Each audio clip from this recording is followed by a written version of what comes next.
Okay, sorry about the delay here. Oops, I'm still in false color mode.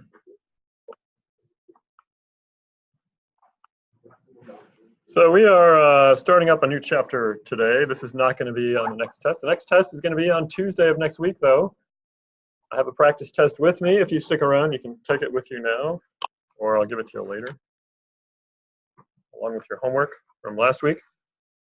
How did you like homework 10? This is, that's, I think, my favorite homework is assignment 10.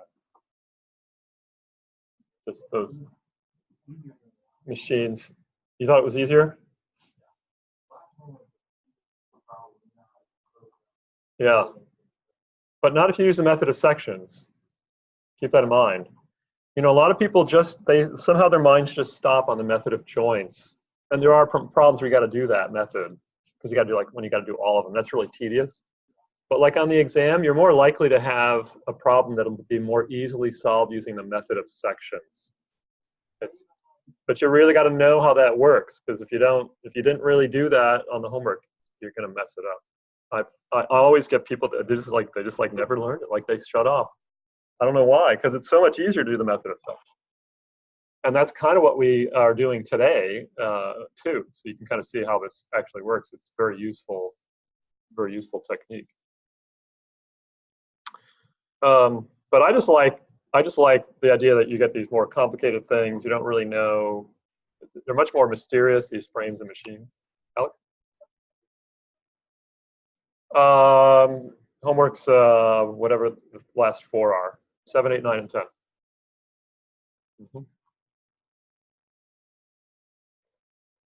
And you had a quiz on basically chapter 5 and 6. You had a quiz last week on chapter 5. I haven't really checked how that went.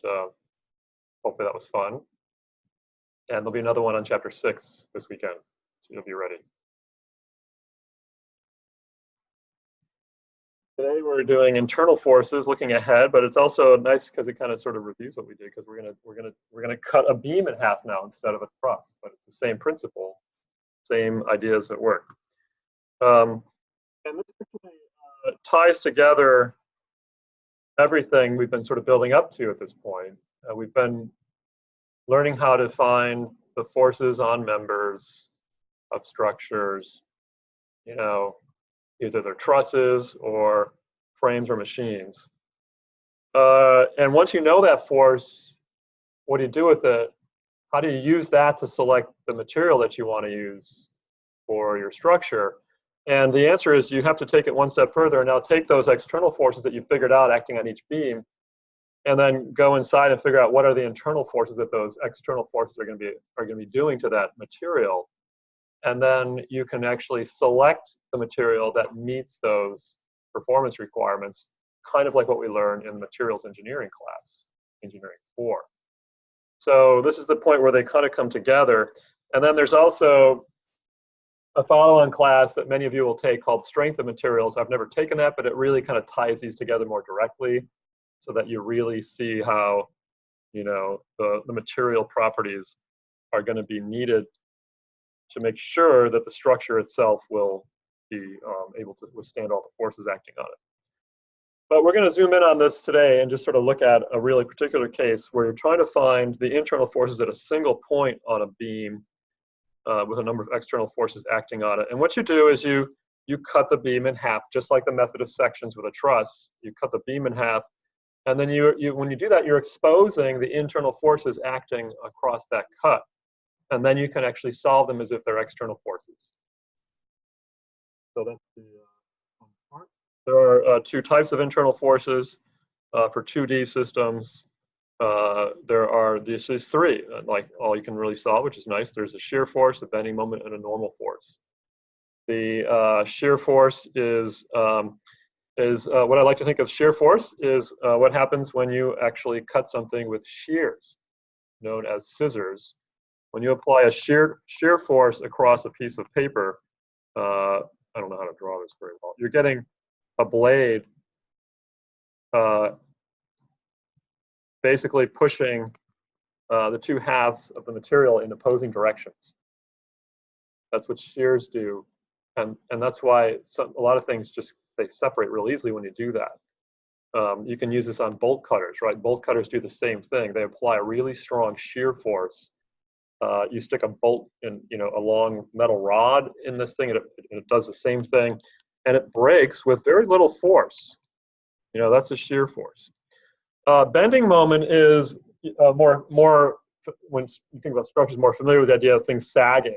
Bending moment is when the thing is starting to turn into a U shape or an upside down U, and the forces that result from that are called bending moments. And then the normal force is the normal, the typical tension force or compression force that the beam might be feeling as well, also a factor. And all these things are related to the atomic level of atoms, holding together their bonds under various conditions. You also have, in 3D systems, additional moments, bending moments along different axes, and a torsional moment that would be sort of wringing it out like a washcloth or something that you're trying to really twist around its axis. Those are additional components, and I don't think we really do any 3D systems at all, but you probably do that in a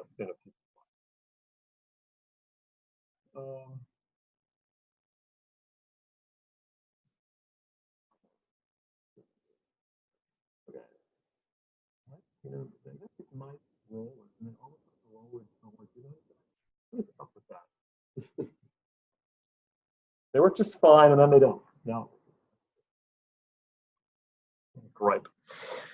Oh, and there's the axial force. Oh, and there's a little more on the shear force. Oh, by the way, so this is about sign convention. So how do you know if you have the right sign? Remember, we've been worried about sign the whole time because the problem with it making a sign error is not so much in that particular point, but the fact that that sign error may carry over to something else and screw that up, and then you get a magnitude error somewhere else in your analysis, right? So the signs are really important, and you're familiar with the signs for axial forces. We've been considering when we draw the forces as if they're in tension.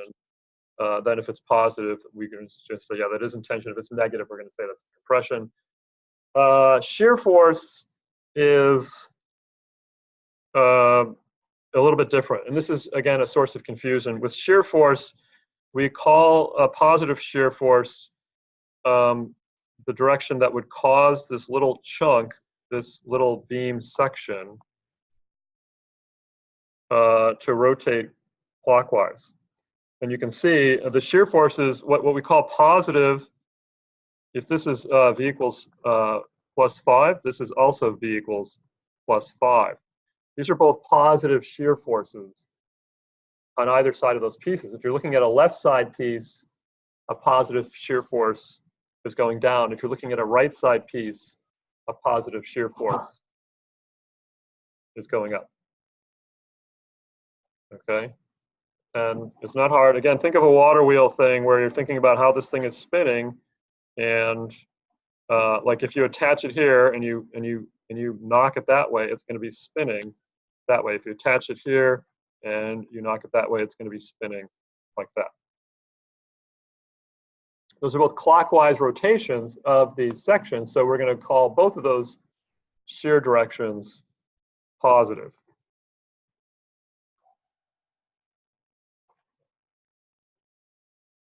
Okay, questions on that? And then for the bending moment, it's, again, you just sort of have to visualize this stuff. A bending moment, we call a positive bending moment that which bends the beam concave upwards. This is kind of like the Amazon smile, that little half smile. You can do that or whatever. Is that what Amazon does or something? No. That's a positive moment. And the negative moment is going to be a frown. So that would be as if it's kind of going like that. A shear force that did that would be one that would be going that way on a left section. And again, it matters which half of the section you're looking at if you're looking at the right section or the left section. Right? Yeah. Yeah, because these are opposite moments, but this moment here, which is, we would normally consider this positive because it's going counterclockwise, is creating a U-shaped bend on that piece. Whereas if you apply, if you want to get a U-shaped bend on the right side piece, the right side of this cut, you would have to do it in the clockwise direction to make it bend up, curl up like that. Again, both of those are considered positive moments.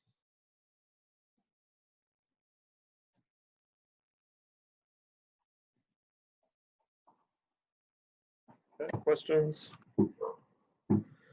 Okay, with those concepts in mind, we're going to solve for the internal force at this point C on this guy here. So what we're going to do is first start with free body diagrams. This is the first page. I think we're just doing free body diagrams. You've got these things here, right? So first we find the external reactions. We're going to label the AY here and BY here.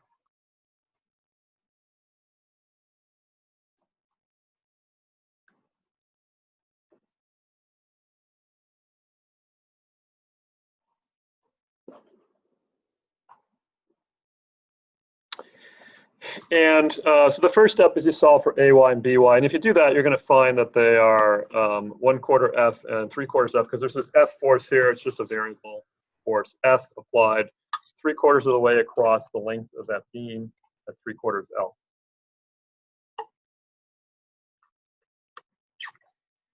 Now, step 2 is, in order to find what's going on at C internally in that beam, you have to cut it right there.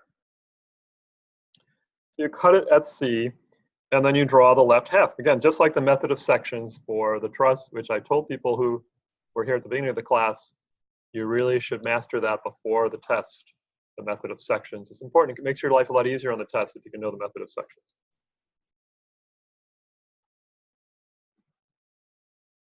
And so you cut that thing, right? And then you draw the exposed forces acting at the cut. You choose the left or the right section. Here is the left section. It looks like that. And all those are on your handout already, right?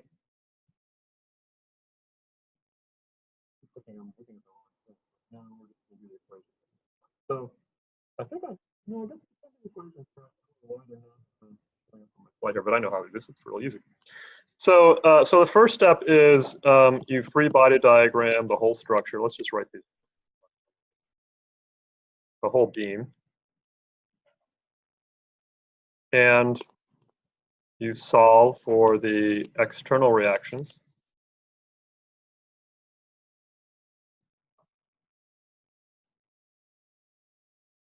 AY and BY. And yeah, I don't know why those aren't there, but let's, I mean, in case you need to do that, you know how to do this. This would be easy, right? Solving for the reactions at this point, you don't need me to show you that, right? Everyone nod your head. Yeah, we know that. It's real easy. Unless I'm wrong. Is there a reason there's not an AX? Why? There's no external horizontal force. Yeah, there could be an AX, but you would find by inspection that it's 0, basically. Right? If there was a slant to F, then there would be an AX.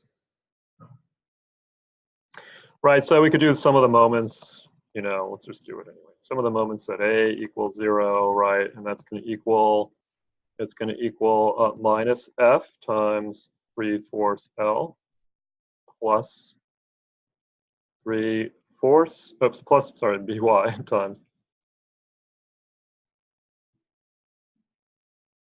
L, right? So therefore, BY is going to equal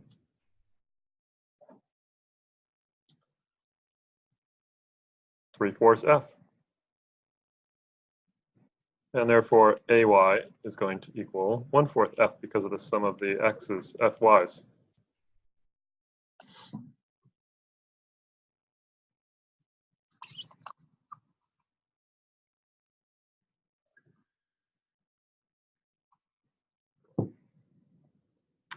Step 3, cut the beam, in this case at point C. And you want a free body diagram the left section,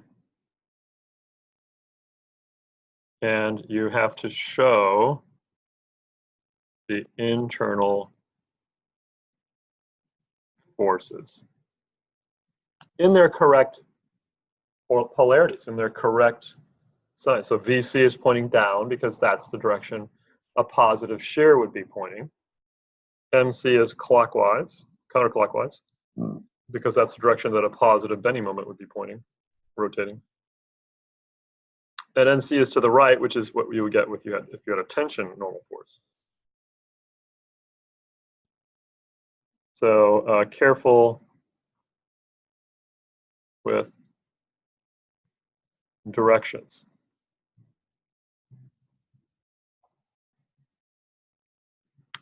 And then you solve. So in order to solve this, we have to solve for those three forces. Well, we can do those same three equations. We can do the sum of the fx's, the sum of the fy's.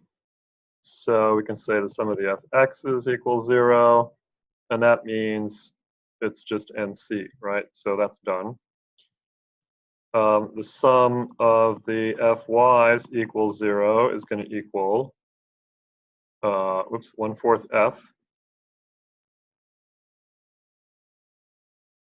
minus the shear force at C, BC. And that means that the shear force is going to equal 1/4 F. And then you can do the sum of the moments. Now you can do the sum of the moments either at A or at C. It doesn't matter. Let's just do it at C. In this case, if you do the sum of the moments at C, you're going to have this 1/4 F force. Well, actually, let's do a positive one. The positive one is going to be, MC. MC. So when we do the sum of the moments, we're back to, this is where it gets kind of confusing, right? We just said how the way you label the moment, the bending moment on that section, depends on whether you're looking at the left half or the right half section. But when you do the sum of the moments, that's going to be considered in this equation positive or negative based on whether it's counterclockwise or not. So MC is considered positive in this equation. And then since we're doing it at C, we could ignore NC and VC, but then we'll have to include the moment from 1/4 F, which is clockwise, so there's a minus there, and have a moment arm of 1/4 L. So our MC is going to equal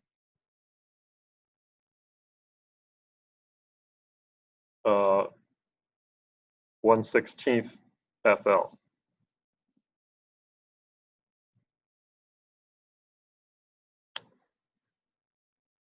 Okay, I did that all without looking at the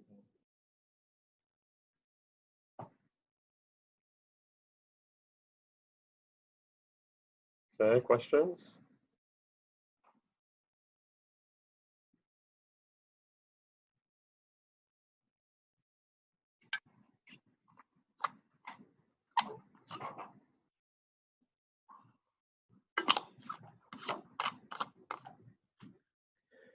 Now, many of you are wondering, what if we had looked at the right section? Would we have gotten the same answer? And just like with the method of sections for trusses, the answer is yes. If you set up your signs and your pre-bi diagrams correctly, right? So we're now going to go and do the same analysis on the right section. On the right section, it looks like this, and you can see why sometimes you choose the left or the right, because if there's fewer forces, you're going to make less mistakes. You know, if you look at the section that has fewer forces on it. So with the right section now, you can see how VC is going up instead of down. For those who, for the benefit of those who walked in, why is VC going up on the right section and down on the left section? We're calling those positive. What was the trick? I think they walked in. Yeah, so if you look at how this shear force is going to make this little section rotate, if you knocked this little section of the beam with a hammer in the upper direction, it's going to make that little section want to rotate clockwise. And on the other hand, if you had looked at the left section and knocked the right side of it with a hammer, it would be spinning clockwise as well. And both of those spinning directions for the shear make that a positive sense for the shear. So we choose the arrow for the shear that's going to cause that clockwise rotation. So this, yeah, so that's VC, and then the MCs are the bending moments, and we said that the direction of a positive bending moment is going to be one that makes it bend in a U shape, and both of these are causing a U-shaped bend. If you imagine that was like a carrot and you were doing that to a carrot, the carrot would be bending in a U-shaped. You're twisting the end. If you don't believe me, try that at home with a real carrot or a stalk of celery. Engineers are really good at using models to understand things. And sometimes a stalk of celery is all you need to understand bending moments.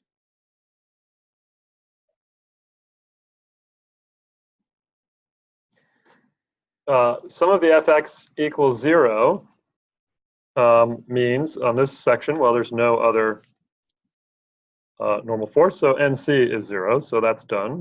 That agrees with what we did on the left section. The sum of the fy's equals 0. In this case, you know, again, we're always going to assume when we're doing these summation equations that positive force is upward. And in this case, VC is upward, so it's going to show up in this equation with a positive sign in front of it.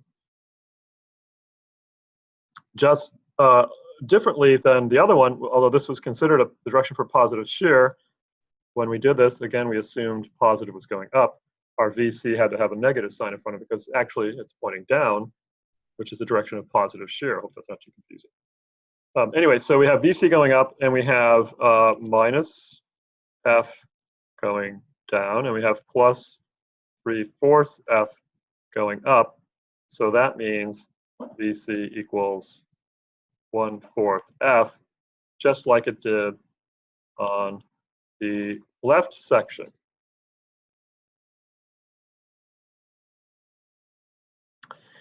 And then you can do the sum of the moments at B. Now this is a longer equation, so I'm going to do this down below here. Sum of the moments at B equals, I'm sorry, B. You could do it at B or you could do it at C. Let's do it at B and then let's do it at C. Sum of the moments at B equals 0 is going to have a, well, this F here, which has a moment arm of what? What's the moment arm of F about B?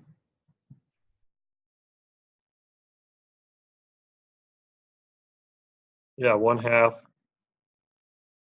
L. No, not 1/2 L. 1/4 L, thank you. Simple math, yes, 1/2, 3/4 minus 1/2 is 1/4. And then there's going to be VC. It's going to cause a clockwise rotation. Again, we're assuming this is the direction for positive moments. So minus VC times 3/4 L, because that's going to be a clockwise tendency. And then we also have our MC minus MC, because it's minus because, again, counterclockwise moments are positive. And anyway, I think you know what I mean. So now we can solve for MC and find that MC equals 1/4 FL minus 1/4 F times 3/4 L, which is going to equal 1/16 FL. Again, we have the same answer as we did when we looked at the left section.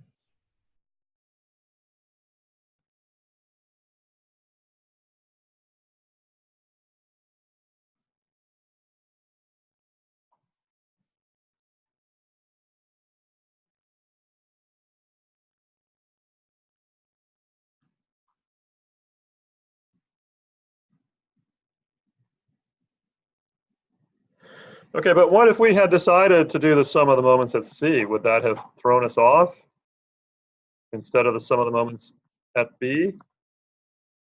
Well, I don't think so. If you do some of the moments at C, you're going to have this 3/4 F with a moment arm of 3/4 L going counterclockwise, so that's positive. You're going to have this minus F times 1/2 L going clockwise, so that's negative, and you're still going to have this MC in there. And this should give you the same result if you solve it. This is going to be, so this is going to say that MC is going to equal 9/16 FL minus 8/16 FL, which is going to equal 1/16 FL. So yeah, it's the same no matter where you do it. So you don't have to worry too much about it. Just look at something that seems like it's going to give you an easy equation. So to write that and solve.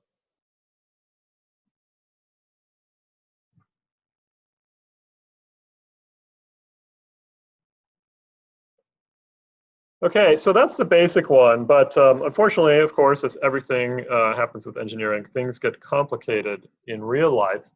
So suppose you have a distributed load instead of these point forces, and you're asked to find the internal force and moment at B that's somewhere in the middle of that distributed load.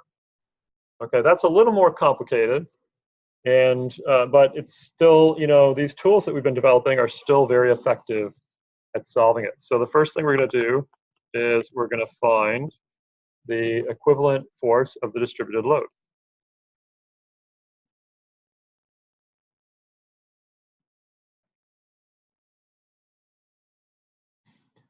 And well, that's just a triangle. So the force is the area, which is 1/2 times base times height, which is going to be 1/2 times 6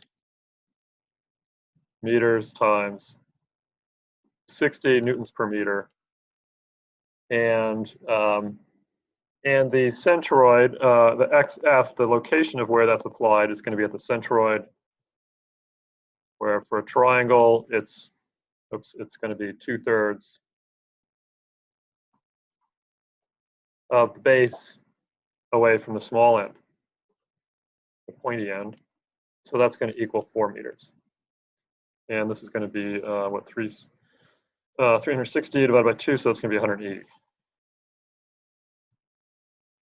180 newtons and 4 meters.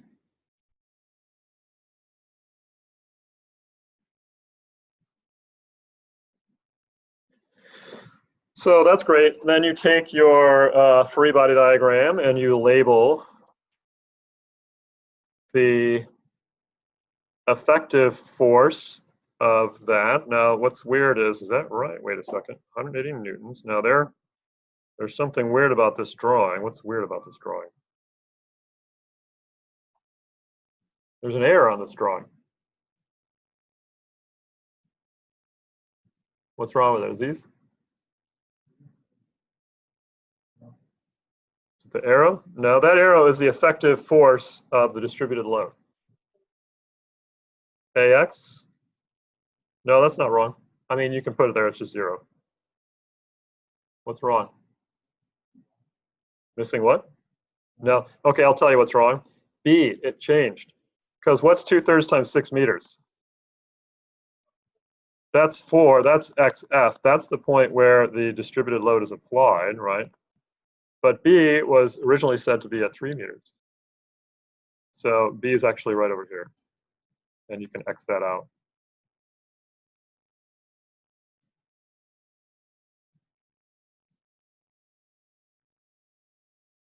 Any questions about that? Yeah, B is at 3 meters and XF is at 4.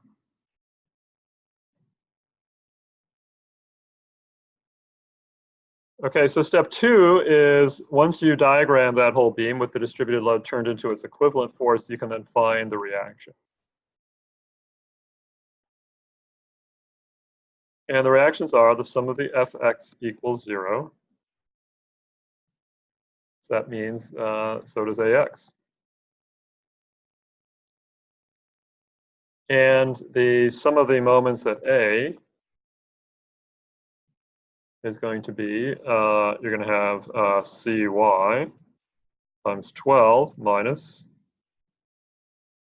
180 times 4. So CY will actually be 60 newtons.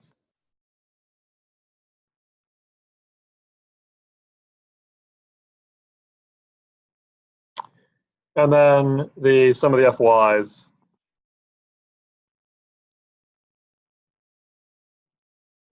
that's going to be AY plus F.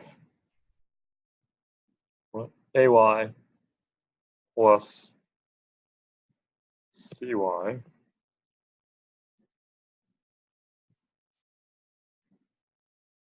minus 180. And that's going to equal, implies, oh, that's going to tell you that AY equals 120.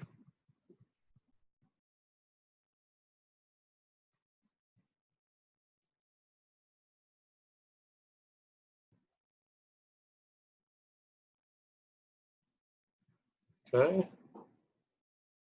Step 3 is going to be pick a section.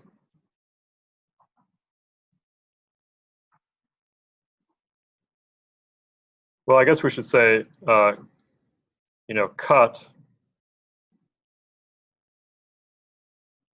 cut at B and pick a section. And knowing what you know, which section do you think we should pick, the left one or the right one? If we cut this thing at B, when do you think it'll be a little bit easier to solve?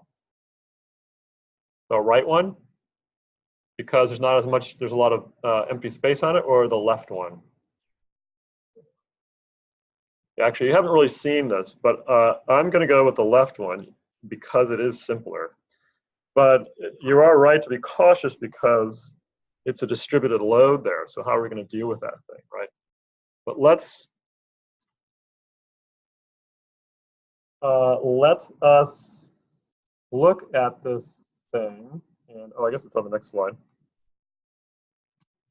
You can see what happens if we do cut this beam at B. You can't just ignore, I mean, even though you've condensed that distributed load into a single force, when you cut the beam, that reduction no longer applies because there was a distributed load on the left side of that thing. Even though the XF is at 4, you still have to keep track of the fact that there is a distributed load to the left of B. So you diagram, and that's what we did, pick a section and free body diagram with the distributed load back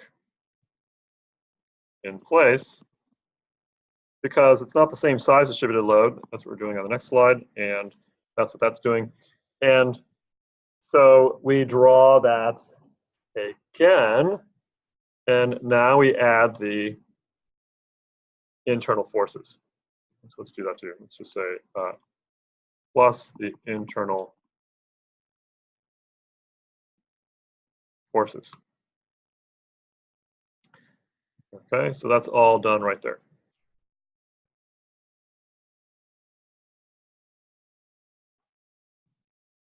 Okay, it's really important that you see visually what's happening there, right? We took this triangle that had a base of 6 and then we're cutting it at B. Now we have a triangle that has a base of 3, right? So that's a different distributed load, essentially, and a different value and a different location than the original distributed load, because we're only looking at the left half of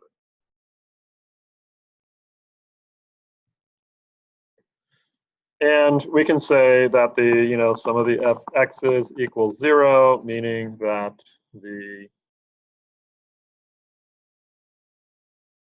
normal force at B is 0.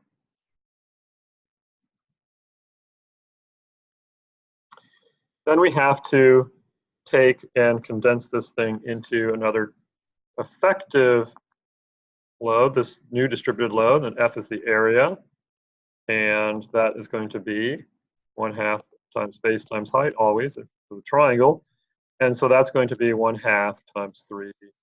And, we had to do a little deducing to know that the height here is only 30 newtons per meter.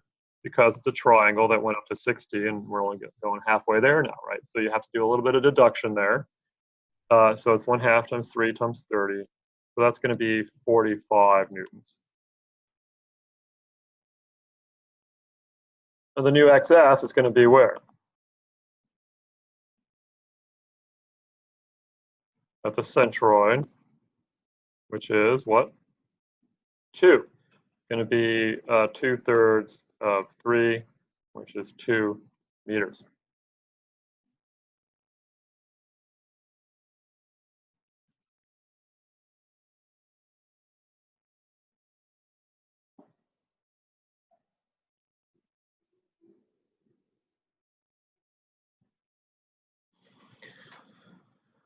Okay, so then we draw that same free body diagram a third time with the distributed load reduced.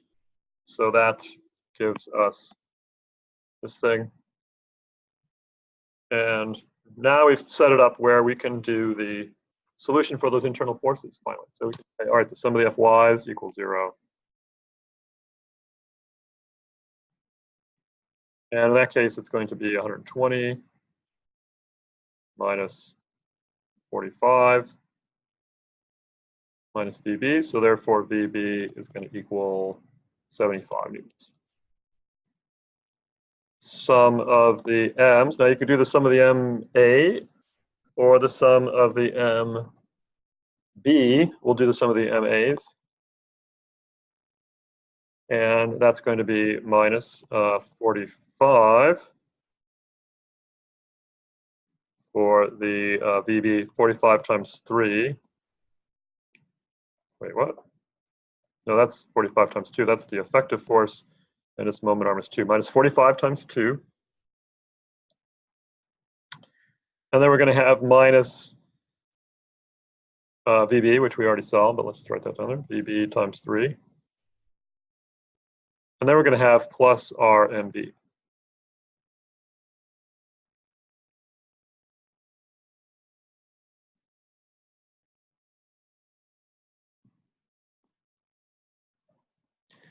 So our internal bending moment is going to be solving 315 Newton meters.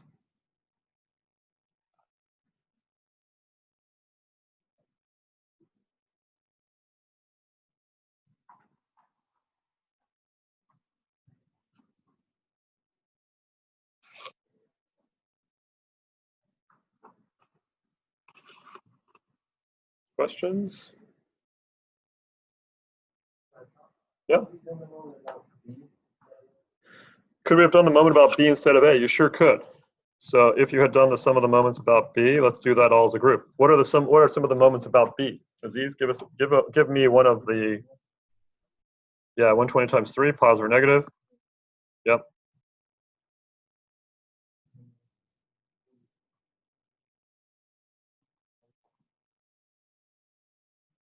Sorry? Okay, what's that moment arm? Now look at it, look carefully. You're doing the moment about B. How far is that 45 Newton force from B?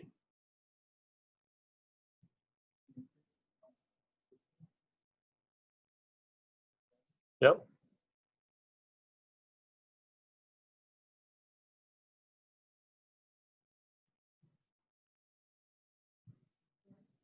One. Yep. Because 2/3 times 3 is 2. So you're going to be just 1 from B, right? So it's 45 times 1, positive or negative. Okay. Anything else needed to be added there? Plus the MB.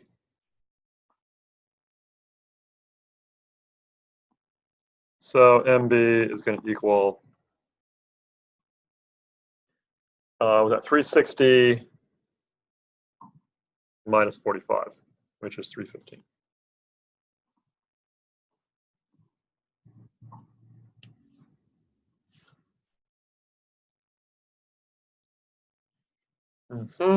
I don't have any concept questions today.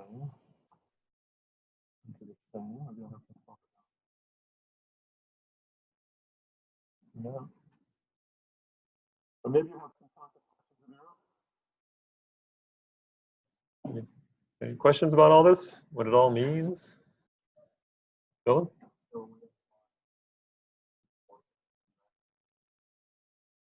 Yeah, well, that's what we're going to do tomorrow.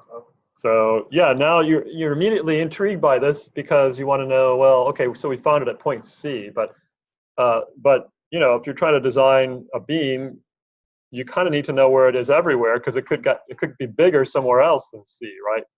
So what structural engineers do is they do shear and bending moment diagrams. And that's a graph of V versus X along the beam and the graph of M versus X along the beam.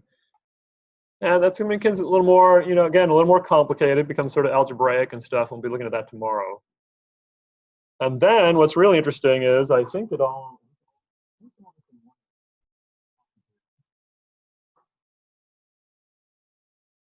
if you care, we still have a couple minutes, there's an interesting differential relationship if you think about distributed loads having infinitesimal components.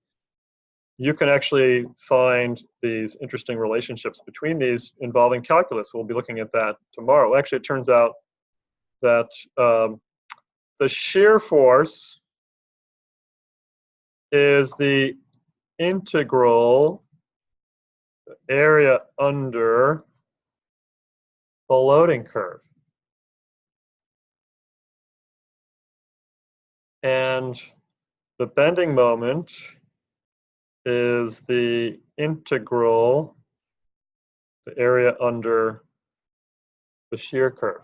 Now, it takes a while before you can actually see this calculus. You've probably done a lot of this in calculus, right, where they show you, you know, the relationship between integral curves and different, you know, and you can go back up the same way. You can say, well, the shear force is the derivative. So to go up, you got to take the d dx of it, and to go down, you take the integral. And the same thing. Can you see that?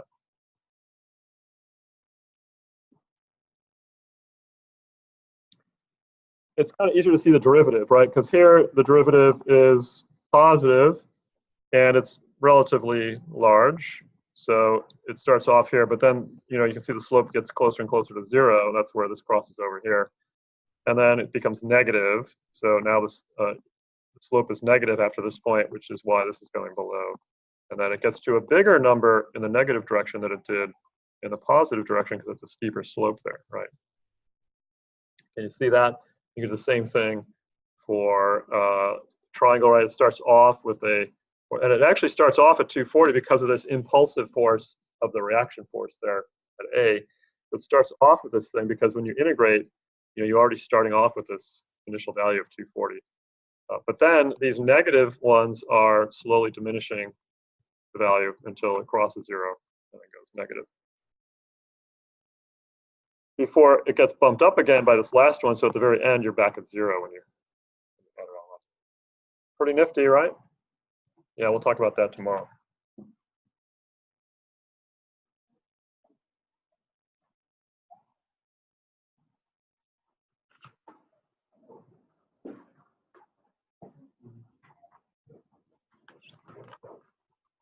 Don't forget to turn your homework.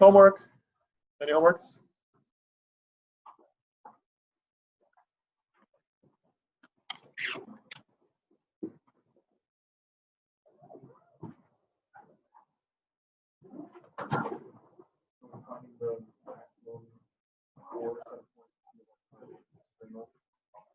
Yeah, then it would be finding extremes. Yeah.